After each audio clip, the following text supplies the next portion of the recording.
In a small Nigerian village, surrounded by green fields of maize and cassava, lived a farmer named Adewale. Once, his hands were strong from years of good harvests. Now, they shook with worry. The rains had not come when they should. The soil was hard and stubborn. His farm, which used to feed his family well, was now failing. Every morning, as the sun painted the sky orange and gold, Adewale woke up with a heavy heart. The sound of his empty cooking pot was louder than the birds singing. His wife, Funk, was a woman whose laugh was as bright as sunshine. She tried to keep everyone happy, but even her beautiful smile was getting dimmer each day. Their children, sweet and innocent, often asked for more food than their small meals could give. This made Adewale's heart hurt more than any hard work ever could. One very hot afternoon, Adewale felt desperate. He went to a forgotten corner of his farm, a place so overgrown that no one had touched it for many seasons. He dug with all his strength, his hoe cutting into the dry earth. Suddenly, his hoe hit something hard. He knelt down and brushed away the soil. There it was, a yam unlike any he had ever seen. This yam was huge. Its skin was brown with dark spots, and its shape was twisted and strange, almost like a gnarled old hand. As he lifted it to clean off the dirt, he heard a soft sound, like dry leaves whispering in the wind. "Be careful with me, for I am not what I seem," the yam seemed to say. Its voice was soft and dry, like rustling paper. The sound sent shivers down Adewale's back. He dropped the yam, his heart beating like a drum. Had the hot sun made him crazy? Or was this yam talking? Adewale was a simple man who believed in hard work and faith. He struggled with what he had heard. A talking yam? It seemed impossible, but the whisper had been so clear. He picked it up again, more carefully this time, and carried it home. His mind was spinning with disbelief and a tiny spark of desperate hope. He hid the yam in the darkest corner of his barn, away from everyone's eyes, especially Funke's. He knew she would think his tired mind was playing tricks on him. That night, Adewale could not sleep. He tossed and turned, the yam's mysterious whisper playing over and over in his thoughts. The next morning, before the first rooster crowed, he crept back to the barn. The yam was exactly where he had left it. He stared at it, half expecting it to speak again. It didn't. He sighed, convinced it had all been a dream. As he turned to leave, something shiny caught his eye. From the top of the twisted yam, a single delicate leaf had grown overnight. But this was no ordinary leaf. It was brilliant, shimmering gold, catching the faint morning light like a captured sunbeam. Adewale gasped. This was real. The yam truly was not what it seemed. As he stared amazed, the yam whispered again. This time its voice was clearer, a dry, papery rustle that seemed to come from the golden leaf itself. "You have done well, Adewale. Now, listen closely. For your next task, you must bring me a feather. Not just any feather, but one from the headdress of Chief Ogbuefi." Adewale's eyes went wide with horror. The chief's headdress was sacred, a symbol of his power and the village's heritage. To steal from it was unthinkable. How could he possibly do such a thing? And what would happen if he didn't? Adewale spent the next few days feeling confused and worried. The golden leaf on the yam glowed with an almost magical light, constantly reminding him of its impossible demand. Steal from Chief Ogbuefi, the very thought made his stomach feel sick. The chief was a man everyone respected deeply. His presence was as comforting and strong as the ancient Iroko tree in the village square. Yet, the yam's promise of wealth, of an end to his family's hunger, ate away at his thoughts. He watched the chief from far away, studying his daily routines. The chief's headdress, decorated with bright parrot feathers, was never far from him. It seemed impossible to get. Then the annual Yam Festival arrived, a time of happy celebration, feasting, and dancing. This was his chance. The chief, wearing his ceremonial clothes, would be at the center of all the festivities. Adewale, usually a quiet man, decided on a plan so crazy, so completely unlike him, that it just might work. He would become the village clown. During the lively dances, Adewale began acting with clumsy enthusiasm. He stumbled, tripped, and made a complete fool of himself. He accidentally spilled palm wine on Chief Ogbuefi's robes, then tripped over his own feet, almost knocking the chief's headdress crooked. The villagers roared with laughter, tears streaming down their faces from amusement. Even Chief Ogbuefi, who was annoyed at first, couldn't help but chuckle at Adewale's unexpected antics. In one particularly dramatic fall, Adewale managed to brush past the chief. His hand quickly plucked a single colorful feather from the headdress. He tucked it into his clothes, his heart hammering against his chest. He continued his clumsy performance for a few more minutes to throw off any suspicion, then excused himself, pretending to be exhausted. Back in his barn, alone, Adewale presented the feather to the yam. The golden leaf shimmered brighter, and the yam's whisper, now a low, satisfied hum, filled the small space. Well done, Adewale. Your courage, though misguided, is admirable. A small, beautifully carved wooden box appeared beside the yam. Inside, resting on soft moss, lay a handful of gleaming gold coins. Adewale stared, his eyes wide. Real gold! He rushed home, his mind racing. He told Funk he had won a bet during the festival. She accepted the story with a knowing smile, though a flicker of suspicion remained in her eyes. The gold bought them new clothes, plenty of food, and even small gifts for each of their children. For a brief time, joy returned to their humble home, but the yam's demands soon returned, more sinister this time. The river spirit demands a tribute, Adewale. Bring me a scale from the sacred fish that lives in the deepest part of the river. Adewale's blood ran cold. The sacred fish was a protector of the village. Its scales were believed to hold ancient magic. To disturb it was to invite bad luck upon their entire community. He begged the yam, explaining the taboo, the danger, but the yam would not listen, its golden leaf throbbing with impatient light. Do you wish to return to your former misery, Adewale, or do you wish for true prosperity? The choice is yours. The desire for prosperity, the memory of his children's hungry faces proved too strong. Under the cover of a moonless night, Adewale went to the river. The water was cold and dark, the air thick with unsettling silence. He cast his net, his hands shaking. After what felt like forever, he felt a tug. He pulled it in, and there, shimmering in the faint moonlight, was the sacred fish. With a trembling hand, he carefully removed a single scale, its surface glowing faintly. As he released the fish back into the water, a small cough startled him. He froze. A child, no older than 5, stood by the river bank, eyes wide with sleep and curiosity. The child had wandered from the nearby hut, drawn by the unusual sounds. Adewale quickly hid the scale, his heart jumping into his throat. The child, still half asleep, simply blinked at him, then yawned and wandered back home, seemingly unaware of what they had seen. Adewale let out a shaky breath he hadn't realized he was holding. He had been seen. The close call left him trembling, but the yam, when he presented the scale, hummed with deep satisfaction, rewarding him with a pouch overflowing with gold.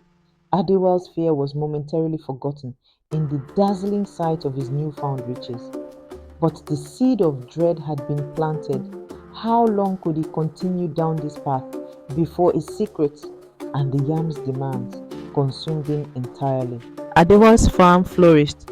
His barns overflowed with yams, maize, and cassava. His livestock grew fat, and his children wore new clothes and ate their fill. He became a man of influence in the village.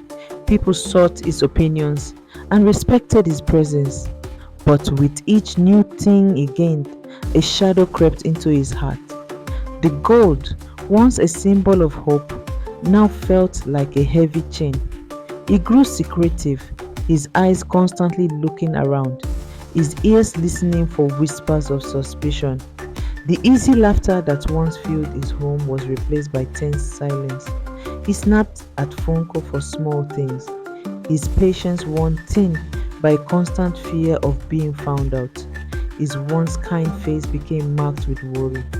His shoulders hunched as if carrying an invisible burden. The villagers, while admiring his prosperity, began to notice the change in him. They spoke in hushed tones, wondering about the source of his sudden fortune and the darkness that now seemed to follow him. Funk, always observant, felt the growing distance between them. Her husband, once her closest friend, now guarded his thoughts like precious jewels. One evening, after a particularly harsh argument, she confronted him. Adewale, she began, her voice shaking. What has become of us? What has become of you? This wealth, it has changed you. You are no longer the man I married. Adewale pulled back, his eyes flashing with fear and anger. You know nothing, Funke. You do not understand the burdens I carry. He stormed out, leaving her heartbroken and alone in their once happy hut. The air crackled with unspoken words, with the weight of his secrets. That night, Funke could not sleep. The image of Adewale's tormented face haunted her. She knew with a certainty that chilled her to the bone that his wealth was tied to something dark, something that was slowly eating him alive. Driven by desperate need to understand, she quietly slipped out of their hut and followed the faint glow coming from the barn. The golden light pulsed rhythmically, a beacon of Adewale's hidden pain. She crept closer, her heart pounding, and peered through a crack in the wooden wall. Inside, Adewale knelt before the monstrous yam, its golden leaf now radiating an almost blinding light. And then she heard it. The yam's voice, a dry, rasping whisper, filled the barn. Foolish Adewale, you think this is a gift? This is a feast. Each act of lies, each broken trust, each tear shed by your wife, it feeds me. I grow stronger with your shame, fatter with your fear. Soon you will have nothing left but the shell of your integrity. And then, like a withered vine, you will crumble. And when you do, all that you have gained from me will vanish, leaving you with only the bitter taste of your foolishness. Funky gasped, a small, involuntary sound that seemed to echo in the sudden, terrifying silence. The yam's golden glow flickered and died. Adewale, his head bowed in despair, slowly lifted his gaze. His eyes, wide with fear and dawning horror, met hers through the crack in the wall. He saw her standing there, her face showing shock and betrayal. The truth, raw and devastating, hung heavy in the air between them. The yam was not a gift, it was a parasite, feeding on her husband's soul. And now she knew, what would he do? What would they do? The silence in the barn was deafening, broken only by Funky's ragged breathing and Adewale's choked sob. His secret, his terrible burden, was laid bare. He stumbled towards her, his face showing shame and despair. Funke, I didn't know. It promised so much. Tears streamed down his face, washing away the mask of prosperity and revealing the broken man beneath. Funke, despite her shock and hurt, saw the genuine sorrow in his eyes. She reached out, her hand finding his, a silent gesture of forgiveness and unwavering love. We will face this together, Adewale, she whispered, her voice firm despite the tremor in her heart. But we cannot do it alone. We must seek the wisdom of Chief Ogbuefi. With the first light of dawn, Adewale and Funke stood before Chief Ogbuefi, their heads bowed in humility. Adewale, his voice hoarse with emotion, confessed everything. The talking yam, its escalating demands, his foolish compliance, and finally, the yam's true evil nature. The chief listened patiently, his wise eyes observing every detail of Adewale's confession.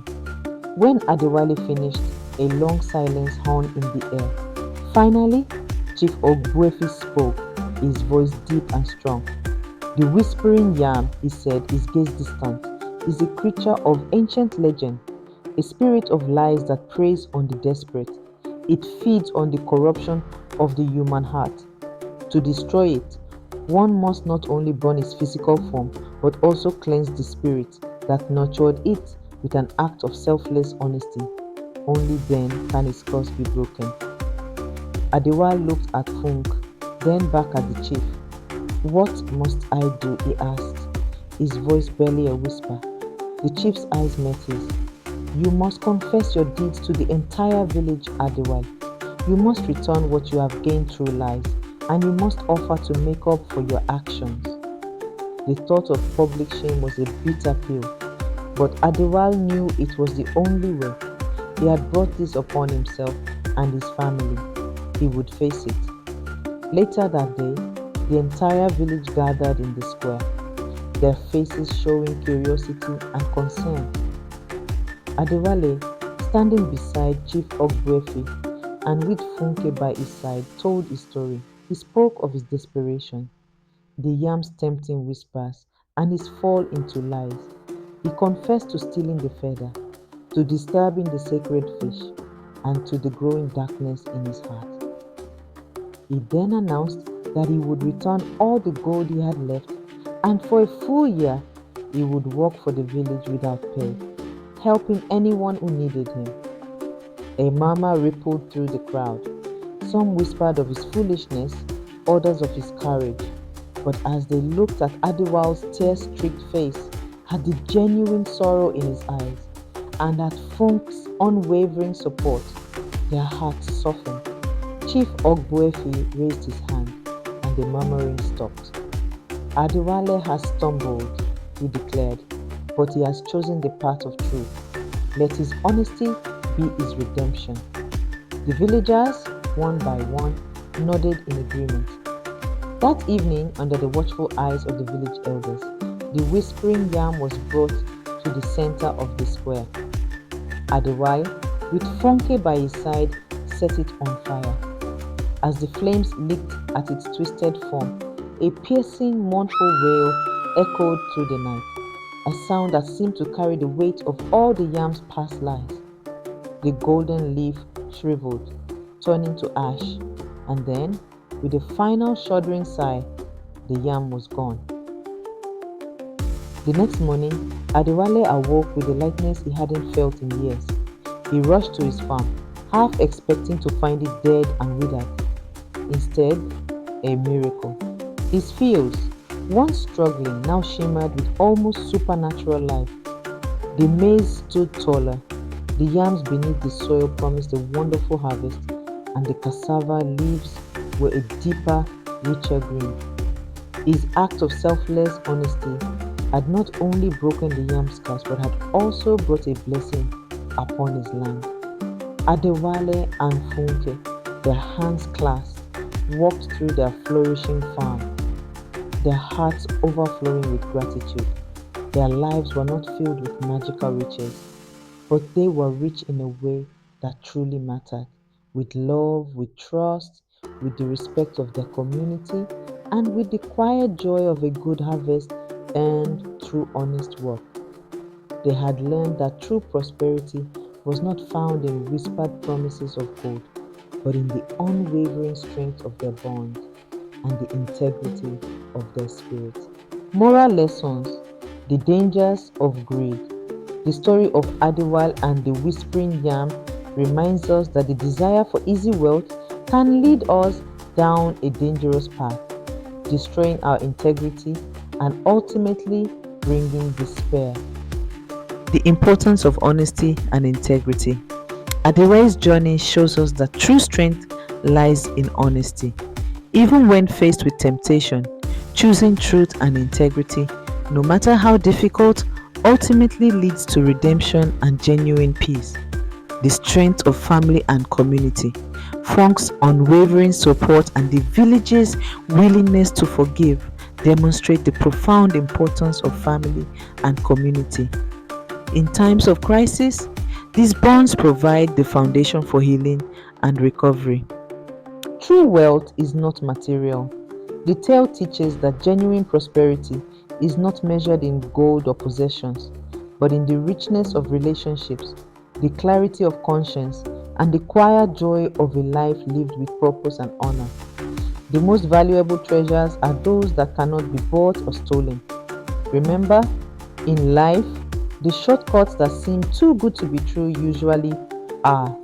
True happiness comes from honest work, loving relationships, and a clear conscience. These are the real treasures that no one can take away from you. We are glad you stayed till the end of the story. Please like, share, and subscribe to our channel. Also, turn on the notification button so you can get more exciting stories that not just excite but teach.